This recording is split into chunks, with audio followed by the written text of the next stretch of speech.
Hello everyone, I greet in the name of God Almighty. My name is Apostle Silas, and today we have a very interesting video to react to by Sheikh Ahmed Deedat. And this one says that Ahmed Deedat answer, why do you claim Islam to be the true religion? I believe that this is going to be a very interesting video. When we get down to it, of course, we are going to hear his response, and trust me, we are going to learn a lot from it. Either we agree or disagree with it, but at least let's learn something about Islam. So if today happens to be the first time of you checking out my channel, don't forget to subscribe to my channel and follow me on my Facebook and Instagram. And if you have any video you want me to react to, don't forget to drop it at the comment section and I'm going to check it out. So guys, before we get on to the video, I'm a theologian and I make this video not to discredit anyone's religion. This is basically for educational purposes, and I believe that at the end of this video we all are going to learn from this. So let's get down to this video and check this out.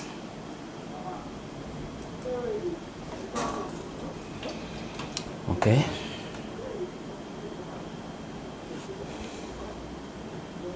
Good evening, everybody. Good evening. All right. Dr. Deedat, what day is it today? Is that just one thing, minute, please. I'm going to allow you one question, so please ask the pertinent question, and yes. Otherwise, if you're going to have one leading up, I might stop you at the wrong place. That's right. I want to relate it to the scripture. I want to know what day it is today. All right, I can answer that to you. Thank you. It's Tuesday, the 12th. It is Tuesday, the 12th. Right. From 1900? 88. 88. When has that started? What means 1988? No. You're referring to the year of the Lord type of thing. The Lord. Yeah, that but means now the Lord has created that day when the start of the Bible, of the New Testament. From that day, when you go back to history, 640 years has the Quran been written. All right, well, now what is the Yesaya, question? sorry? What is your question to me? My question is, how do you know what you believe is true? Thank you. Thank you. Right. You see, there are numerous reasons Okay. which makes me to believe that this book is true. Numerous reasons. Okay. Number one, this book was given through a man who didn't know how to read or write. What we call an ummi in Arabic, unlettered. He brought this book about. The very physical size of this book, if this was Muhammad's production compared to the Holy Bible, 40 different authors wrote this book. 40 different people went along to produce this book. This is one man's job. One man's failure. Who said that? I said. Which man? Who said that? I said. Now, No. Thank you. please. Don't do that. You see, this book supplies the answer to what Jesus said. He said, I have yet many things to say unto you, but ye cannot bear them now. Howbeit, when he, the Spirit of truth, is come, he will guide you into all truth. This book guides mankind into all truth, meaning solves all your problems. The Holy Bible doesn't do that. Jesus Christ himself, he says, I got many things to say and you are incapable of receiving it. And he didn't give you, and nor the Holy Ghost has told any church in this past 2,000 years, solution to the problem of race, solution to the problems of alcoholism, solution to the problem of surplus women. There are dozens of problems to which this book does not give an answer. Whereas Jesus Christ prophesied that there's somebody coming after me and it is he who will give you solution to all your problems. Then in the book of Isaiah, chapter 29, verse 12, you read there a prophecy. He says, and the book is given to him that is not learned. An ummi saying, Iqra, read. And he says, Ma ana biqari'in. He said, I'm not learned. The book, what book is he talking about? Which prophet said, I am not learned? Now, if you read the history of Muhammad, his life, the first revelation that was given to him in the cave of Hira, the archangel Gabriel comes to him and commands him in his mother tongue, Iqra, read, and he says, Ma'ana biqari, I'm not learned.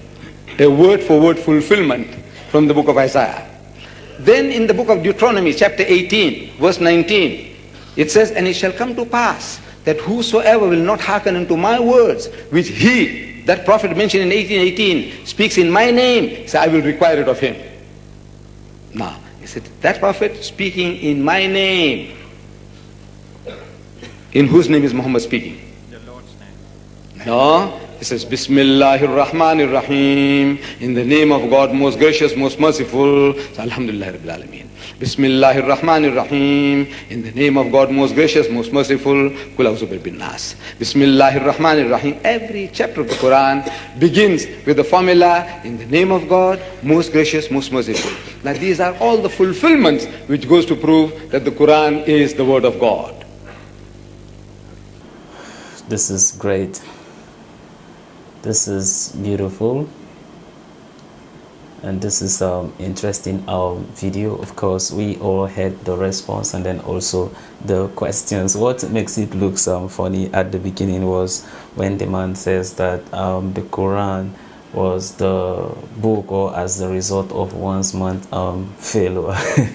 It was really funny and very interesting one. Of course, Ahmed did that end up, you understand, talking about or debating about the Bible and the Quran, and then the authors in the son of the Bible, which it says there were 40 authors who wrote the Bible, and then also the Quran was as a result of the revelation of God's word to Prophet Muhammad, and all these ones are all forward for guidance. And then he tried to back up his point by quoting the book of Isaiah chapter 12, right? That was saying that he raised a prophet and he says that he read, and then he says that he cannot read. Well, that did not come to my mind, not like until he said this very word before. That kind of crossed my mind. Then I was like, what?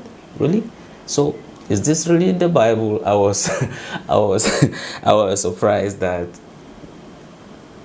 this is what the book of Isaiah, you understand, actually mean. But I don't know, I don't really know if it's really, you understand, Muhammad it was actually refers to.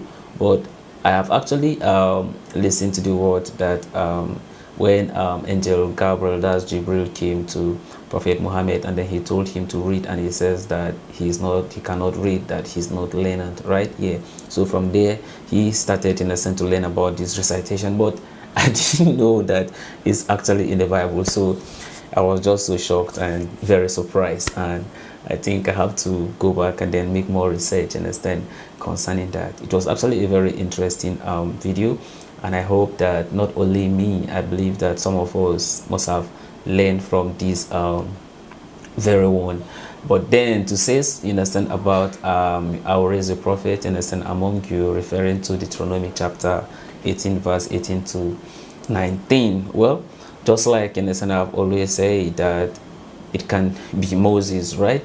It can be anyone. But then this Deedat says that, of course, the person he was referring to as was Prophet Muhammad. Then so be it. But then the one that I felt like, yes, it kind of go in line with Prophet Muhammad was the one of the book of Isaiah chapter 12. Seriously, I think it kind of go, but then I need to truly verify it. Whereas as for the book of John chapter 16, right, that was talk about, in verse 14, that was talking about I will raise a prophet, among you, that he shall teach you all things and all that. So we Christians, we refer to it as the Holy Spirit, which was the promise that Jesus Christ, says that he's going to send, as our helper, as our counselor, as our teacher, and all that, and he shall guide us. But then the Muslims are saying that it's Prophet Muhammad. But all the same, right, I believe that that will help to actually understand, affirm your faith, both as a Christian or as a Muslim. At least it gives you that opportunity to be able to learn and then make more inquiries about your own religion, because you cannot say you are a Christian and then without knowing more about the word. And that's why there is a need of us to keep learning and learning, in a sense, every day. And as you learn, God is going to increase you by opening your mind for you to be able to have his understanding of what he is saying in his word. For me, it tends to increase my faith, because the Bible says that what faith comes by hearing, and hearing by the word of God. And then as you keep on studying the word, that is when you begin to hear what God actually has for you. A very interesting video, and I believe that we all learn from this. So your thought and opinion are all welcome at the comment section, and I also want you to comment where you are watching me from. So this is the end of my video. If you like my reaction, you should like, share and subscribe. And if you have any video you want me to react to, don't forget to drop it at the comment section and I'm going to check it out. So guys, you remain blessed, and I see you in my next video. Bye bye.